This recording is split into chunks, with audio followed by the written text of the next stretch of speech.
Salut à tous, alors aujourd'hui on se retrouve dans une nouvelle vidéo qui est plus courte que d'habitude, je pense que ça va faire environ 5 minutes. Donc je vais vous expliquer un peu sur les moteurs PSA, les TU3, les injections monopoint. Il y en a aussi chez Citroën, sur les AX. Quand vous avez une voiture en monopoint, donc ce qui est le cas pour moi pour ma magnifique 205, et bah, quand vous avez des problèmes au niveau du monopoint, vous vous dites putain, fait chier, il n'y a pas de prise OBD, comment je peux savoir quoi changer, les sondes, quelles sondes sont mortes.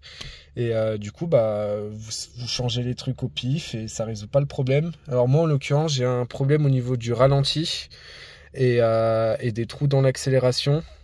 Donc j'ai changé le régulateur de ralenti, mais malheureusement, c'est pas ça. Donc du coup bah, j'ai regardé un peu sur les forums et il me parlait d'un auto-diagnostic et donc j'ai réussi à me procurer la RTA du monopoint et puis ils expliquent dessus comment faire l'autodiagnostic. En fait ces véhicules ont enfin moi je le savais pas au début, mais ils disposent d'une prise diagnostic, donc avec deux fils. Donc à l'époque dans les concessions, je pense ce qu'ils devaient faire c'est avoir des gros ordinateurs pour avoir des relevés d'informations. Mais quand en fait on ne dispose pas de ces outils, et ben PSA ils ont mis à disposition un autodiagnostic que tout le monde peut faire. En fait, dans la prise diag, il y a deux fils. Il y a une des fils qui sert à activer l'autodiagnostic. C'est comme si c'était un interrupteur. Donc en fait, quand vous mettez le contact, là vous avez un voyant qui se situe juste à côté du niveau d'essence qui s'allume. Et en fait, la voiture va venir interagir grâce à ce voyant-là et va nous donner un code. Et grâce à ce code, on va pouvoir s'orienter plus sur une partie des sondes. Ça va en fait nous expliquer un code erreur. Je vais vous montrer. Alors en fait, la prise diagnostic, elle est ici, juste à côté du vase d'expansion pour les 205. Après, pour d'autres modèles, j'en ai aucune idée. Donc en fait, c'est voilà, c'est une prise avec deux fils. Et ce que vous allez faire, c'est que vous allez brancher un fil. Alors sur la revue technique, ils disent minimum 1,50 m. Mais je pense plus court ou plus long, légèrement plus court, légèrement plus long, ça peut passer. Et en fait, vous venez mettre un fil dans le connecteur et après vous venez le tirer jusqu'à l'habitacle en passant par la porte.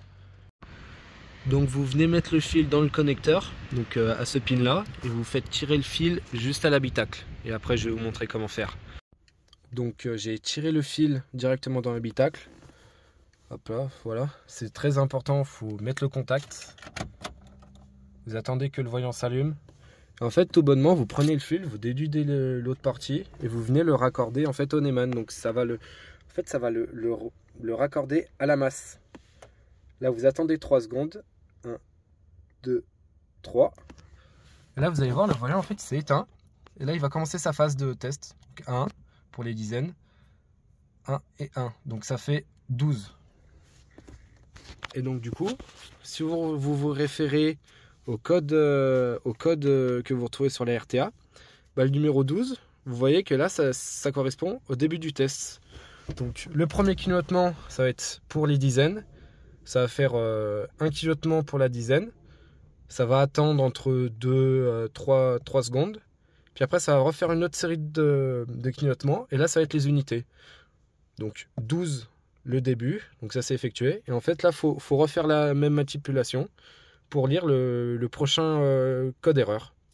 Donc là on va le faire.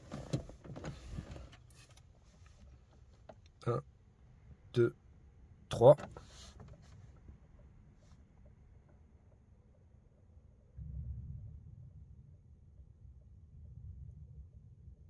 Et vous voyez.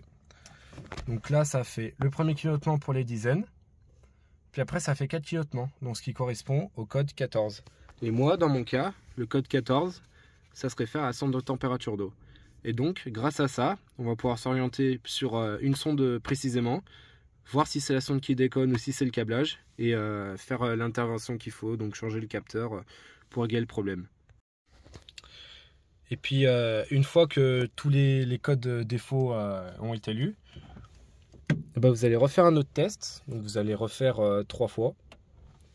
1, 2, 3.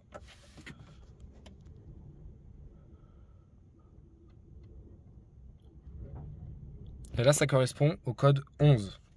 Et en fait, on voit que le code 11, c'est la fin du test. Donc grâce à ça, en fait, ça va pouvoir dire à l'utilisateur, la lecture de tous les défauts a été effectuée, le test est fini.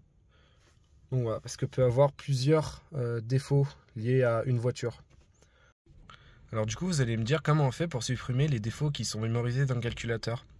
En fait, c'est tout simple. Vous reprenez le fil, vous reliez à la masse au Neumann, vous attendez 10 secondes, et toutes les erreurs qui peuvent être effacées seront effacées. Parce que là, en l'occurrence, dans mon cas, la sonde de température est HS.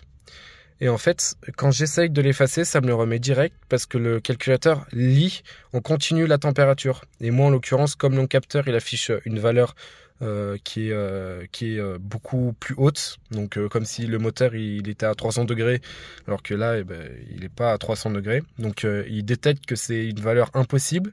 Et donc, il recrée direct l'erreur. Donc, voilà.